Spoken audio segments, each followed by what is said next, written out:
नमस्कार साथियों, मैं राजेंद्र मंडलोई आपका हमारे चैनल पर स्वागत करता हूं। और आज का हमारा वीडियो है कक्षा 11वीं 2020-21 वार्षिक परीक्षा विषय English, class 11th subject English के फाइनल ईयर मीन्स वार्षिक परीक्षा के पेपर को हम सॉल्व करने का प्रयास कर रहे हैं।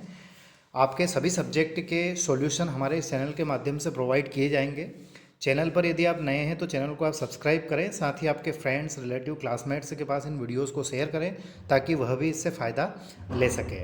ठीक है दोस्तों, इसका एक वीडियो मैं पहले बना चुका हूं और जो भी वीडियो मैं बनाऊंगा उन वीडियोस की मैं प्लेलिस्ट बना दूंगा, तो प्लेलिस्ट में जाकर उन सारे वीडियोस को आप देख सकते हैं।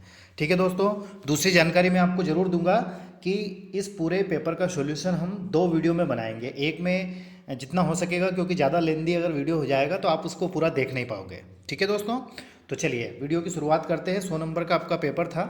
सबसे पहला आपका सेक्शन दिया गया है जिसमें रीडिंग दिया गया है। रीडिंग मीन्स पैराग्राफ को पढ़कर नीचे दिए गए प्रश्नों के उत्तर देना है। जैसे क्वेश्चन दिया गया था, read the following pages and answer the questions given below it, any 10, किन्हीं 10 के उत्तर देना है। ठीक है, तो ये पैराग्राफ जब आप इसको ध्यानपूर्वक पढ़ोगे तो इसमें बताया गया है जो एनिमल्स हैं, है ना, एनिमल्स से रिलेटेड ये वाइल्ड लाइफ मतलब जंगली जीवन जो है उससे रिलेटेड ये पैराग्राफ है। इस पैराग्राफ को आप चाहें तो पढ़ भी सकते हैं। हम इसके आंसर की बात कर रहे हैं, तो पहले आंसर की ओर चलें तो when life began on earth animals roamed about planet, तो इसमें आएगा फ्रीली। कैसे आएगा फ्रीली? देखो ये पहली लाइन में आप देखोगे कि रोम्ड फ्रीली।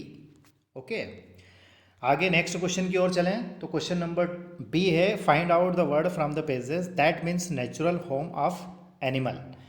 क्वेश्चन क्या है कि पैराग्राफ से आपको एक शब्द ढूंढकर निकालना है जिसका अर्थ होता है नेचुरल होम ऑफ एनिमल्स, मतलब जानवरों का प्राकृतिक आवास। तो उसको अंग्रेजी में बोलते हैं हैबिटेट। क्या बोलते हैं उसको? हैबिटेट। देखिए यहाँ पर ये दिया गया है पैराग्राफ में, मैं आपको बता देता हूँ ये। ठीक है, नेक्स्ट क्वेश्चन की ओर चलें तो अगला क्वेश्चन है, find out the word from the pages which is similar to peace and agreement. है ना, बहुत मेहनत और कोशिश करने के बाद भी मुझे इनके आंसर नहीं मिले हैं। क्यों? मतलब पैराग्राफ से उन्होंने बोला है इसलिए। ठीक है, हालांकि एग्रीमेंट का दिया गया है harmony, according to the paragraph, harmony. ठीक है, देखो यहाँ पर दिया गया है, मैं आपको बता देता हूँ, और ये यहाँ पर दिया गया है हारमोनी, है ना। तो ये तो एग्रीमेंट का हो गया। सिमिलर का अर्थ होता है समान अर्थ देने वाले या लगभग समान अर्थ देने वाले शब्द। पीस, पीस का अर्थ होता है शांति। क्या अर्थ होता है? शांति। तो पीस का आप लिख सकते हैं काम, CALM, काम मतलब होता है शांति। ठीक है, आगे बढ़ते हैं। Right the adjective form of nature. Nature का एडजेक्टिव क्या होता है, क्या होगा? एडजेक्टिव मतलब होता है विशेषण, तो नेचर का होगा नेचुरल, प्राकृतिक। अगला क्वेश्चन है, which part of speech is the word requirement. Requirement शब्द का मतलब रिक्वायरमेंट शब्द जो है वो कौन सा पार्ट्स ऑफ स्पीच के अंतर्गत आता है? जैसे दिया गया है नाउन, वर्ब, एडजेक्टिव और एडवर्ब, तो ऑप्शन नंबर फर्स्ट जो है इसका सही रहेगा, नाउन। अगला क्वेश्चन है, a person without freedom is called. एक व्यक्ति विदाउट फ्रीडम है मतलब उसको आज़ादी नहीं है, तो वो क्या कहलाएगा? विलेन मतलब होता है गद्दार, और स्लेव मतलब होता है गुलाम या बंदी, एनिमी मतलब शत्रु होता है, और थीप मतलब चोर होता है। तो ऑप्शन नंबर सेकंड इसका सही रहेगा, स्लेव। आगे बढ़ते हैं, what do human beings seem to have forgotten today, है ना। तो इसका जी वाले क्वेश्चन का जो आंसर होगा वो आपका आंसर होगा, देखिए अगर आप यहाँ से, ठीक है, human beings it seems have forgotten that themself evolved from animals. यहाँ तक आप इसका आंसर लिख दीजिएगा। नेक्स्ट क्वेश्चन की ओर चलें तो आपका अगला जो क्वेश्चन रहेगा वो है, what was the main aim of all the major revolutions around the world. देखो क्वेश्चन का आंसर हम क्वेश्चन से ही स्टार्ट कर सकते हैं। यहाँ से लिख सकते हैं कि the main aim of the all major revolutions around the world, यहाँ तक लिख दें, और इसके बाद में आप इसका जो आंसर है मैं जहाँ से बता रहा हूँ आपको वहाँ से लिखना है, यहाँ से लिखना है। ये चाहें तो यहीं से भी पूरा स्टार्ट कर दोगे तो सही रहेगा। The main aim was to gain liberty of behaviour. Liberty मतलब होता है आज़ादी या स्वतंत्रता, बिहेवियर मतलब व्यवहार, of speech, of thought, of everything, ये इसका आंसर होगा। आगे बढ़ते हैं, क्वेश्चन नंबर आई वाला है, how did animals use to live when life began on earth. ठीक है, तो इसका पैराग्राफ की पहली ही लाइन में इसका आंसर दिया गया है। तो यहाँ से आप इसका आंसर लिखें, when life began on earth animals are roamed freely about the planet without any danger of being captured or kept away from their habitat. Okay, next question की ओर चलें। तो आपका अगला जो क्वेश्चन है, what is a child image of wild life. तो इसका आंसर आप देखिए, नेक्स्ट पैराग्राफ में होगा इसका आंसर। यहाँ से आंसर आपको क्वेश्चन में से लिखना है ना। That wild life is confined to the remote jungle, remote मतलब होता है दूरस्थ, दूर के जंगल, and forest where these animals live in harmony with the beauties of nature. Okay, यहाँ तक इसका आंसर लिख दीजिएगा। आगे बढ़ते हैं। According to the author, why do human beings exploit nature. तो इसका जो आंसर है वो आंसर देखिए आप, इसका आंसर होगा, आप यहाँ पर आ जाइए पेज नंबर पहले पर ही। They feel that by giving them brains God has given them authority to exploit nature as they wish. Okay, ठीक है, तो ये पहले पैराग्राफ का आंसर हो गया है। अब नेक्स्ट पैराग्राफ की ओर चलें। तो अगला पैराग्राफ क्या दिया गया है, read the following pages carefully and answer the questions given below it. इस पूरे पैराग्राफ को आप पढ़ोगे, नेक्स्ट पैराग्राफ पर भी है ये, है ना, बहुत बड़ा पैराग्राफ दिया गया है। इस पैराग्राफ को पढ़ोगे तो इसमें टाइगर से ऊपर रिलेटेड है, ये बंगाल टाइगर, है ना। तो इसमें एक चार्ट दिया गया है, इस चार्ट को भी हमें समझना है ना। इसके बाद हम डायरेक्ट इसके क्वेश्चन को चलते हैं कि क्वेश्चन किस प्रकार से दिए गए हैं। तो जैसे पहला दिया गया है, which of these is the other name of the royal tiger. तो इंडियन टाइगर, ऑप्शन नंबर 3 इसका सही रहेगा। In which of these neighbouring countries of India the royal Bengal tiger is not found in Sri Lanka. Option number 4 इसका सही रहेगा। अगला है, the biological name of Bengal tiger is panther. तो ये टिग्रीज। ओके, ऑप्शन नंबर 3 इसका सही रहेगा। अगला है, the stripes of Bengal tiger are not colour, or of colour, तो वो आएगा डार्क ब्राउन। अगला क्वेश्चन है, find out the noun form of steal from the pages. तो वो आएगा थेफ्ट, चोरी करना, ये चोर। Find out the word from the page which means an animal that is haunted and killed from the food by another animal. मतलब किसी अन्य जानवर के द्वारा किसी जानवर का शिकार करना या उसको मार देना, किसके लिए, खाने के लिए, भोजन के लिए, तो उसको बोलते हैं प्रे, PREW, प्रे। प्रे मतलब होता है शिकार करना। अगला क्वेश्चन है, in which country is the largest population of Bengal tigers found. तो इसका आंसर आप देखिएगा, इसका जो आंसर होगा यहाँ से लिखेंगे, we can find the largest population of royal tigers in India. तो इसको हम ऐसे भी लिख सकते हैं, the largest population of Bengal royal Bengal tiger in India. Okay, next question की ओर चलें। तो आपका अगला क्वेश्चन है, what is the main reason for reduction in population of tigers. मतलब टाइगर्स की संख्या में कमी होने का मुख्य कारण क्या है। तो टाइगर्स की जो संख्या में कमी होने का जो मुख्य कारण है वो आप यहाँ से देखें। The main reason is hunting, hunting मतलब शिकार करना, poaching, urbanisation, habitat loss and legal wild life trade. Okay, ये इसका आंसर हो गया है। नेक्स्ट क्वेश्चन की ओर चलें। तो लास्ट क्वेश्चन है, when was the latest survey of tigers conducted according to the pages. According to the pages आएगा 2017, मतलब 2017। ठीक, और आगे बढ़ें। तो अगला आपका क्वेश्चन दिया गया है, question number 3, read the following pages carefully and answer, read the following pages carefully and make notes on it, give a suitable title and summary to. Paragraph को पढ़कर आपको नोट मेकिंग एवं समरी करना है और टाइटल ढूंढना है। ठीक है दोस्तों, तो नोट मेकिंग कैसे करना है इसकी एक प्लेलिस्ट में ऑलरेडी बना चुका हूँ, चैनल को सब्सक्राइब कर आप उस प्लेलिस्ट में जाकर नोट मेकिंग एवं समरी के वीडियोज़ देख सकते हैं। हालाँकि मैं खुद भी नेक्स्ट वीडियो में इसका आंसर मैं आप तक प्रोवाइड करने का प्रयास करूँगा।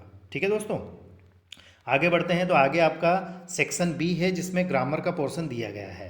तो चलिए, fill in the blanks choosing the correct alternatives any 5, किन्हीं 5 का उत्तर देना है। जैसे सीज, रिक्त स्थान, यूरोपियन लेडी, तो इसके उच्चारण की शुरुआत हो रही है हिंदी वर्णमाला के व्यंजन से यू, तो इसमें आएगा ऑप्शन नंबर 1, मतलब ए इसका आंसर सही रहेगा। यूरोपियन लिखा हुआ है ना, तो हिंदी वर्णमाला के व्यंजन से इसकी शुरुआत हो रही है, तो किससे क्या आंसर आएगा? ए आएगा। Do you have minutes to discuss the subject? देखिए मिनट्स शब्द जो है ये काउंटेबल है, और काउंटेबल के साथ में फ्यू का प्रयोग होता है, लिटिल का नहीं होता है, तो तीनों ऑप्शन यहाँ पर कट जाते हैं, तो अ फ्यू आएगा। नेक्स्ट क्वेश्चन की ओर चलें, तो do you like to have coffee? तो सम आएगा। क्यों? क्योंकि सेंटेंस यदि भले ही वो दिखने में क्वेश्चन हो, इंट्रोगेटिव हो, लेकिन वो पोलाइट यदि रिक्वेस्ट है, कोई ऑफर है, तो उसमें सम का प्रयोग होता है। अगला है ही ऑलवेज द ट्रूथ, तो speaks, he always speaks the truth, option number 3 इसका सही रहेगा। अगला क्वेश्चन है दे रिक्त स्थान इंग्लिश नाउडेज, तो दे क्या है? दे के साथ में दे प्लूरल सब्जेक्ट है, तो इसके साथ में क्या आता है? आर आता है, are learning. Okay.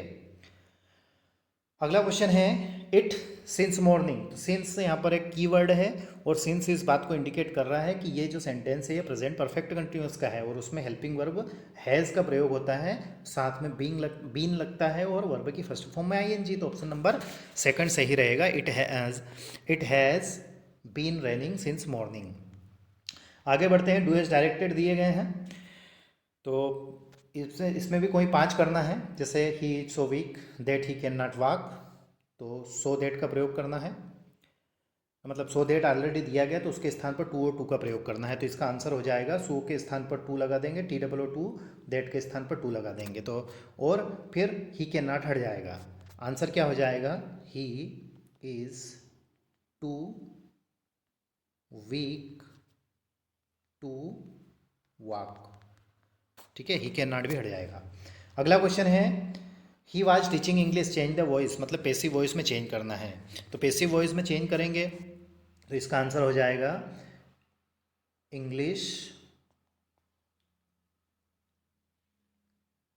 Was being, BEING, English was being taught, TAUGHT, taught by him.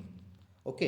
अब ये कैसे हुआ है ये आपको जानना है, तो हमारे चैनल के माध्यम से हमने ग्रामर पूरी कंप्लीट करा दी है, और उनकी मैंने प्लेलिस्ट सेपरेट बना रखी है, तो वहाँ पर जाकर आप देख सकते हैं। अगला क्वेश्चन है if he does not have time he can not help you, मतलब इफ़ के स्थान पर हमें अनलेस का प्रयोग करना है, तो जहाँ पर इफ़ दिया गया है वहाँ पर अनलेस लगा देंगे, और इफ़ जब वाक्य से हटता है तो डज नॉट, डू नॉट और डिड नॉट रहता है, वो भी हट जाता है, तो यहाँ पर आंसर हो जाएगा, इसका आंसर होगा अनलेस ही, 1 मिनट। पहले तो मैं आपको ये बता दूं कि ये जो सेंटेंस है इसमें यहाँ पर गलती है, यहाँ पर हैव के स्थान पर हैज़ आना चाहिए। क्या आना चाहिए? हैज़ आना चाहिए। ठीक है दोस्तों, लेकिन ये मिस प्रिंट है, तो इसका जो आंसर होना चाहिए मेरे हिसाब से, तो इसका आंसर होना चाहिए इफ़ के स्थान पर तो क्या लग जाएगा? अनलेस लग जाएगा। अनलेस ही, अब ये डज नॉट हटा है, तो यहाँ पर हैव दिया गया है जो कि गलत है, तो यहाँ पर हैज़ आना चाहिए। ठीक है, क्योंकि जो है ही सी इट नेम के साथ में हैज़ लगता है, और आई वी दे यू के साथ में हैव लगता है, तो unless he has time he can not help you. Okay. Next question है ही डज हिज वर्क, तो इसको नेगेटिव करना है, तो इसको हम पहले ही बहुत अच्छे से कर चुके हैं, और इसका सबसे आसान तरीका ये है कि जब भी सेंटेंस में डू डिड या डज दिया जाए और उसको नेगेटिव करना हो, तो हमें कुछ नहीं करना है, जो दिया गया है मीन्स डू डिड या डज, उसके आगे हमें सिर्फ नॉट डू लगा देना है, और पूरा सेंटेंस ऐसा का ऐसा ही। जैसे इसका आंसर हो जाएगा he does not do his work. आगे बढ़ते हैं, आई know the boy is wearing A blue shirt, इसमें किसका प्रयोग करना है? हु का प्रयोग करना है, तो इसका आंसर हो जाएगा I know the boy who is wearing a blue shirt. Next question है he is the best of all boys, rewrite the sentence using comparative degree, comparative degree का प्रयोग करके सेंटेंस को फिर से लिखना है, तो कॉम्परेटिव डिग्री मीन्स बेटर का प्रयोग करना है। ठीक है, और उसमें फिर उसके बाद में देन लगता है THAN, तो इसका आंसर हो जाएगा he is BETTER better than THAN, better than all the boys. ठीक है, अब सेक्शन सी की बात करते हैं। तो जो सेक्शन सी है इसमें आपका लिटरेचर दिया गया है ना। लिटरेचर दिया गया है मतलब आपकी जो पाठ्य पुस्तक है, आपकी जो पाठ्य पुस्तक है हॉर्नबिल में जो आपकी पोएम्स हैं या लेसन हैं उनसे इन पैराग्राफ को लिया गया है और प्रश्न आपसे पूछ रहे हैं। तो चलिए डायरेक्ट आंसर मैं आपको बता रहा हूँ। आंसर क्या है, the name of the poem is, मतलब पोएम का नाम क्या है जिससे लाइनें ली गई हैं, तो अ फोटोग्राफ है। The poetess mother went to the beach with, कवित्री जो है उसकी माताजी किनके साथ बीच पर गई थी, तो बेटी एंड डोली के साथ गई थी। ऑप्शन नंबर 3 इसका सही रहेगा। Who would laugh at the snapshot, snapshot में कौन हंस रहा था, तो सिरले टॉलसन्स मदर, ऑप्शन नंबर 2 इसका सही रहेगा। यदि वो आपने अटेम्प्ट नहीं किया है क्वेश्चन या आपको नहीं करना है तो अगला क्वेश्चन है, इसके आंसर देख लीजिए। The name of the poet is Elizabethan Jennings. Second है choose the opposite of sorrow, sorrow का अपोजिट क्या होगा, सोरो मतलब होता है दुख, दर्द, तो इसका अपोजिट मतलब उल्टा होगा जॉय, मतलब आनंद, हर्षोल्लास। क्वेश्चन नंबर सी है choose the word from the above lines which means extravagant. Extravagant का अर्थ होता है खर्चीला, जो ज़्यादा खर्च करता हो, और इसका सेम मीनिंग होगा, वो होगा प्रोडिगल। प्रोडिगल मीन्स भी खर्चीला होता है। क्वेश्चन नंबर 7 की ओर चलें तो इसमें भी ऐसा ही दिया गया है, मतलब पैराग्राफ को पढ़कर प्रश्नों के उत्तर देना है। जैसे what is a wonderful old tale about, old tale about किसके बारे में है, तो वू दाऊजी के बारे में है जो कि एक फेमस पेंटर थे। अगला क्वेश्चन है in which century did Wu Daozi live, वो दाऊजी कौन सी शताब्दी में रहते थे, मतलब कौन सी शताब्दी के आदमी थे, तो द 8 मतलब 8वीं शताब्दी, ऑप्शन नंबर 2 सही रहेगा। अगला है व्हाट सीन्स डिड वो Daoji paint in his last painting, last painting में उन्होंने क्या क्या पेंट किया था, तो देखो हाई माउंटेन्स बनाए थे, वाटरफॉल्स थे, बर्ड सीन फ्लाइट थे, मतलब उड़ते हुए पक्षी बताए गए थे, तो ऑल ऑफ दीज इसका आंसर सही रहेगा, ऑप्शन नंबर 4। अगला क्वेश्चन है पैराग्राफ को पढ़कर प्रश्नों के उत्तर देना है। तो देखिए ये है where was the zoo situated in Zambia, तो लुसाका में, ऑप्शन नंबर 2 इसका सही रहेगा। आगे बढ़ते हैं what was kept inside the cage in the zoo at Lusaka Zambia, तो ए मिरर। अगला है what does the world's most dangerous animal refer to, मतलब दुनिया का सबसे खतरनाक जानवर ये किस बात को रिफर कर रहा है, तो अ मैन को कर रहा है। ठीक है, मतलब दुनिया का सबसे खतरनाक जानवर कौन है, इंसान है, हम हैं। 8वां क्वेश्चन है एनी 6 प्रश्नों के उत्तर देना है। The portrait of lady which animal did mother used to fit in the city, शहर में जब वह दादी चली गई थी तो वह कौन से जानवर को पक्षी माफ़ कीजिएगा खिलाती थी, तो वो स्पेरोज को। यूज्ड टू फिट मतलब खिलाना, और गांव में कुत्तों को खिलाती थी, तो यहाँ पर बात कर रहा है सिटी की।